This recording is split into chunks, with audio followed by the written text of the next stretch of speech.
कि रख हौसला वो मंजिल भी आएगा और प्यासे पर चलकर समुंदर भी आएगा। कहना चाहूँगा दोस्तों कि रख हौसला वो मंजिल भी आएगा और प्यासे पर चलकर समुंदर भी आएगा।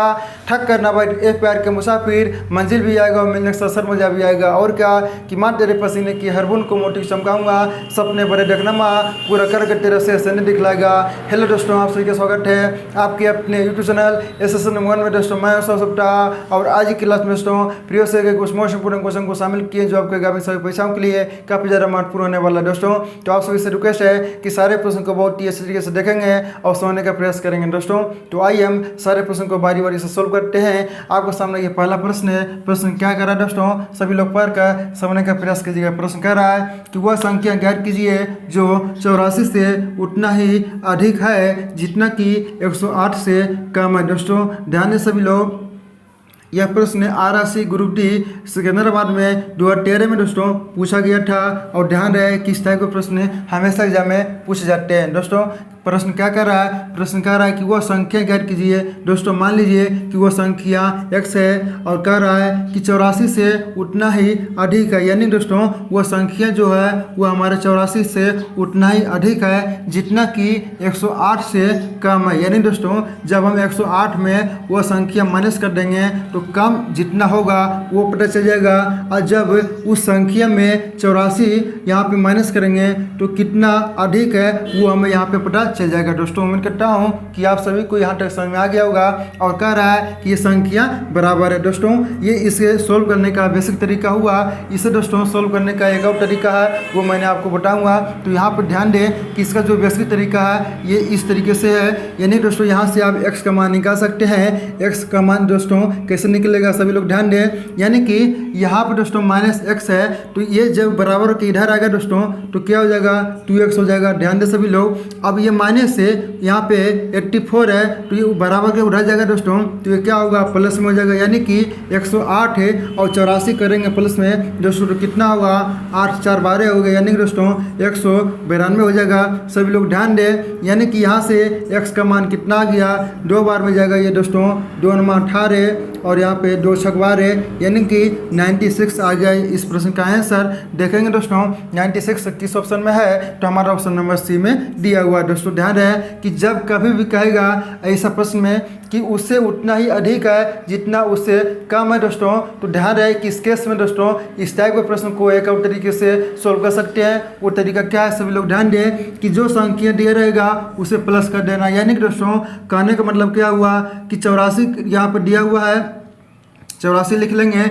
आगे कह रहा है कि उतना ही अधिक है जितना कि यहाँ पे 108 से कम है। दोस्तों यहाँ पे क्या करेंगे कि 108 भी प्लस कर लेंगे और बटे 2 कर देंगे। यानी कि जब 108 है प्लस 84 करेंगे तो कितना होगा 192 होगा। सभी लोग ध्यान दें। यहाँ पे अब इसे 2 से भाग लगा दीजिए, कितना चले आएगा यहाँ से 2 9 18 और 2 6 12 यानी दोस्तों यहाँ से भी 96 हमारा आंसर आ गया। दोस्तों उम्मीद करता हूँ कि जब कभी भी इस टाइप का प्रश्न आएगा कहेगा प्रश्न में कि इससे उतना ही अधिक है जितना इससे कम है दोस्तों तो ध्यान रहे कि इस केस में प्रश्न को हम आसानी से सोल्व कर सकते हैं। और वो तरीका है कि जो अधिक दिया रहेगा उसे यहाँ पे लिख लेंगे और जो कम कहेगा उसे भी लिख कर बटे 2 कर देंगे, आपका आसानी से आंसर चले आएगा। दोस्तों उम्मीद करता हूँ कि जब कभी भी इस टाइप के प्रश्न आएंगे तो उसे आसानी से सोल्व कर लेंगे दोस्तों। तो चलिए अब अगले टाइप के प्रश्न की ओर चलते हैं।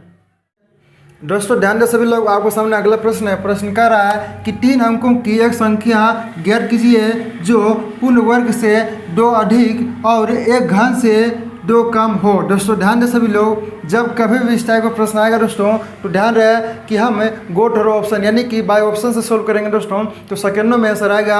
और अगर आप एक्स वाई मेथड मांग कर इसे सोल्व करेंगे दोस्तों तो उसमें टाइम लग सकता है। तो आइए हम इसे बाय ऑप्शन से सोल्व करने का तरीका बताता हूँ। प्रश्न क्या है, प्रश्न कह रहा है कि 3 अंकों की एक संख्या, यानी दोस्तों ऑप्शन में अगर ध्यान से देखा जाए तो सारे ऑप्शन 3 अंकों की है। और आगे कह रहा है कि एक संख्या ज्ञात कीजिए जो पूर्ण वर्ग से 2 अधिक हो। दोस्तों ध्यान दें सभी लोग, यहाँ पे अगर 627 को ध्यान से देखा जाए दोस्तों तो ये किसके आसपास का वर्ग है दोस्तों। तो आप सभी लोग जानते होंगे कि 25 का स्क्वायर करेंगे तो कितना होगा 625 होगा। और प्रश्न कर रहा है कि पूर्ण वर्ग से 2 अधिक हो, यानी दोस्तों जब अगर 625 में 2 प्लस करेंगे तो कितना होगा 627 होगा, और 627 दिया हुआ, यानी दोस्तों यहाँ तक हमारा ये प्रश्न सही है और यहाँ तक ये ऑप्शन भी सही है। आगे देखेंगे दोस्तों क्या ये कंडीशन को सेटिस्फाई कर रहा है। अगला कंडीशन क्या है कि एक घन से 2 कम होना चाहिए। दोस्तों ध्यान दें कि 627 के आसपास देखेंगे क्या किसी संख्या का घन होता है, तो आप सभी लोग जानते होंगे कि 9 का घन कितना होता है, तो 729 होता है। 9 का घन कितना होता है, 729 होता है। तो 729 में अगर जब हम -2 कम करेंगे तो क्या 727 यहाँ पे है, तो नहीं है, यहाँ पे 627 है। यानी दोस्तों जो इसका कंडीशन है ये ऑप्शन नंबर ए सेटिस्फाइड नहीं कर रहा है। दोस्तों ध्यान दें, अब हम ऑप्शन नंबर बी हम चेक करेंगे। कह रहा है क्या कि 3 अंकों की एक संख्या हो, 3 अंकों की तीनों संख्या। ध्यान दें, उसके बाद कह रहा है कि एक संख्या ज्ञात कीजिए जो पूर्ण वर्ग से 2 अधिक हो। दोस्तों ध्यान दें, यहाँ पर भी आप सभी लोग जानते होंगे कि अगर 20 का स्क्वायर करेंगे तो कितना होगा 400 होगा, और इसमें +2 करेंगे तो कितना होगा 402 होगा। सभी लोग ध्यान दें, यानी कि यहाँ तक कि हमारा ऑप्शन नंबर बी भी सही है। और अगला कंडीशन क्या है कि एक घन से 2 कम होना चाहिए। यानी दोस्तों सभी लोग ध्यान दें, एक घन यानी कि 400 यहाँ पे 2 के आसपास देखेंगे क्या किसी संख्या का घन होता है। तो दोस्तों आप सभी लोग जानते होंगे कि 60 का घन कितना होता है, तो 343 होता है। 60 का घन कितना होता है, 343 होता है। जब अगर इसमें हम -2 करेंगे तो कितना होगा 341 होगा, लेकिन क्या यहाँ पे 341 दिया हुआ है, नहीं दिया हुआ है। यानी कि हमारा ऑप्शन नंबर बी भी ये जो कंडीशन है ये सेटिस्फाइड नहीं कर रहा है। दोस्तों अब बच गया ऑप्शन नंबर सी। चेक करेंगे इसमें क्या करना है कि पहले हम प्रश्न को पढ़ेंगे। प्रश्न कह रहा है कि एक संख्या ज्ञात कीजिए जो पूर्ण वर्ग से 2 अधिक हो। यानी दोस्तों ध्यान दें सभी लोग, अब हम चेक करेंगे कि 127 से किस संख्या के आसपास का यह पूर्ण वर्ग होता है। यानी कि 127 के आसपास कौन सी संख्या का वर्ग होता है। तो आप सभी लोग जानते होंगे कि 11 का स्क्वायर कितना होता है, तो बोलेंगे कि 121 होता है। दोस्तों तो ध्यान दें, यानी कि 11 का स्क्वायर करेंगे तो कितना आएगा 121 आएगा। और यहाँ पे क्या कह रहा है कि वर्ग से 2 अधिक हो, यानी कि जब अगर हम 121 में +2 करेंगे तो कितना होगा 127 होगा, और 127 यहाँ पे दिया हुआ है। यहाँ तक सही है। आगे देखेंगे कि अगला कंडीशन क्या ये सेटिस्फाइड कर रहा है। अगला कंडीशन है दोस्तों कि एक घन से क्या 2 कम है। एक घन से यानी कि हमें चेक करना होगा कि 127 के आसपास क्या किसी संख्या का घन होता है। तो आप सभी लोग भी जानते होंगे कि 5 का घन कितना होता है। यानी दोस्तों 5 गुने 5 करेंगे तो कितना होगा, सभी लोग ध्यान दें, आप सभी लोग जानते होंगे कि 125 होगा। ध्यान दें 125 होगा। अब क्या कह रहा है कि 2 कम करेंगे, यानी कि जब अगर हम 125 में 2 कम करेंगे तो क्या 127 आएगा। तो हाँ दोस्तों 127 यहाँ पे आ रहा है। यानी कि जो हमारे इस प्रश्न का कंडीशन है, ये सारे कंडीशन दोस्तों ये हमारा ऑप्शन नंबर सी सेटिस्फाइड कर रहा है। यानी दोस्तों हमारा ऑप्शन नंबर सी सही आंसर हो जाएगा। दोस्तों उम्मीद करता हूँ कि जब कभी भी इस टाइप के प्रश्न आएंगे तो उसे आसानी से सोल्व कर लेंगे। और ये दोस्तों RRC ग्रुप डी दिल्ली में दोस्तों ये ग्रुप डी में 2013 में ये प्रश्न पूछा गया था। ध्यान दें, और इस टाइप के प्रश्न हमेशा एग्जाम में पूछे भी जाते हैं। दोस्तों चलिए अब अगले प्रश्न की ओर चलते हैं। दोस्तों ध्यान दें सभी लोग, आपको सामने अगला प्रश्न है। प्रश्न क्या है, प्रश्न कह रहा है कि यदि 10 और 16 के बीच x मध्य संख्या है और y 78 का आधा हो, तो दोस्तों आप सभी को बताना है कि y/x का मान क्या होगा। और दोस्तों ध्यान रहे कि यह भी प्रश्न RRC ग्रुप डी दिल्ली में यहाँ पर दोस्तों 2013 में पूछा गया था। और ध्यान दें कि इस टाइप के प्रश्न भी हमेशा एग्जाम में पूछे जाते हैं। दोस्तों ज़्यादा उसमें आपको कुछ नहीं करना है। ध्यान दें प्रश्न क्या कर रहा है। प्रश्न कर रहा है कि यदि 10 और 16 के बीच x मध्य संख्या है। दोस्तों ध्यान दें कि जब अगर हमें यहाँ पे 10 और +16 कर देंगे और बटे 2 करेंगे दोस्तों, तो यहाँ से x का मान निकल आएगा, क्योंकि x कह रहा है कि ये मध्य संख्या है। यानी कि जब दोनों संख्याओं को हम जोड़कर 2 से भाग कर देंगे तो हमारा x का मान निकल आएगा, क्योंकि x कह रहा है कि वो मध्य संख्या है। दोस्तों तो ध्यान दें, यहाँ से हम x का मान निकालेंगे तो 10 + 16 करेंगे दोस्तों, तो कितना होगा 26 होगा, और बटे कितना कितना है 2 है, यानी कि यहाँ से कटा लीजिए, कितना बार में जाएगा तो ये 13 बार में जाएगा दोस्तों, यानी कि x का मान कितना आ गया तो 13 आ गया। अब आगे क्या कर रहा है कि y 78 का आधा है, यानी दोस्तों y का मान हम कैसे निकालेंगे तो यहाँ पे कह रहा है कि y 78 का क्या है आधा है, यानी कि बटे 2 करेंगे तो यहाँ से दोस्तों ये कितना बार में जाएगा 39 दूनी कितना होता है 78, यानी दोस्तों y का मान कितना आ गया तो 39 आ गया दोस्तों। अब हमें निकालना क्या है कि y बटे x का मान, यानी कि दोस्तों यहाँ पे अब हमें निकालना क्या है y बटे x का मान। दोस्तों y का मान कितना है तो यहाँ पे कितना आया है 39 और x का मान कितना है तो 13 है। आप क्या करेंगे दोस्तों यहाँ से कटा लीजिए, 13 39, यानी दोस्तों y बटे x का मान कितना आ गया तो 3 आ गया दोस्तों। देखेंगे 3 किस ऑप्शन में है तो हमारा ऑप्शन नंबर डी में दिया हुआ है दोस्तों। उम्मीद करता हूँ कि जब कभी भी इस टाइप के प्रश्न आएंगे तो उसे आसानी से सोल्व कर लेंगे दोस्तों। तो चलिए अब अगले प्रश्न की ओर चलते हैं, और आप सभी से रिक्वेस्ट है कि अभी तक हमारे चैनल को सब्सक्राइब और लाइक नहीं किया हो तो लाइक कर दीजिएगा, और मुझे कमेंट सेक्शन में जरूर बताएं कि आपको किस टॉपिक पे क्लासेस चाहिए दोस्तों। चलिए अब अगले प्रश्न की ओर चलते हैं दोस्तों। ध्यान दे सभी लोग, आपको सामने फोन नंबर प्रश्न है। प्रश्न कर रहा है कि संख्याएं 62, 83, 481 में अंक 8 के स्थानीय मानों में कितना अंतर है ये आपको बताना है। और दोस्तों ध्यान रहे कि ये भी प्रश्न RSC हाजीपुर परीक्षा ग्रुप डी 2013 में दोस्तों ये प्रश्न पूछा गया था, और ध्यान रहे कि इस टाइप के प्रश्न भी हमेशा एग्जाम में पूछे जाते हैं दोस्तों। इसमें आपको ज़्यादा कुछ नहीं करना है। प्रश्न क्या कर रहा है, प्रश्न कह रहा है कि 8 के स्थानीय मानों के बीच का जो अंतर है वो आपको निकालना है दोस्तों। तो पहले आपको पता होना चाहिए कि स्थानीय मान किस प्रकार से निकालते हैं। तो ध्यान रहे कि यहाँ पे जो संख्या दिया गया है उसे पहले हम लिख लेंगे, 62, 83 और 481 दिया हुआ है दोस्तों। यहाँ पे क्या कहा है कि 8 के स्थानीय मान निकालने के लिए, यानी कि दोस्तों हम शुरू से देखेंगे कि 8 कहाँ कहाँ इसमें है दोस्तों। यहाँ पे दूसरे नंबर पर है, और यहाँ पे दोस्तों यहाँ पे चौथे नंबर पे है दोस्तों। ध्यान दें तो यहाँ पे जो दिया गया है इसे पहले हम लिख लेंगे, 8 लिख लेंगे। और ध्यान दें कि 8 के बाद जितनी संख्या रहेगा, जितनी बार संख्या लिखा रहेगा उतनी बार यहाँ पे अपने मन से 0 देंगे। तो ध्यान दें दोस्तों यहाँ पे 8 के बाद एक संख्या है तो यहाँ पे अपने मन से 1 0 देंगे।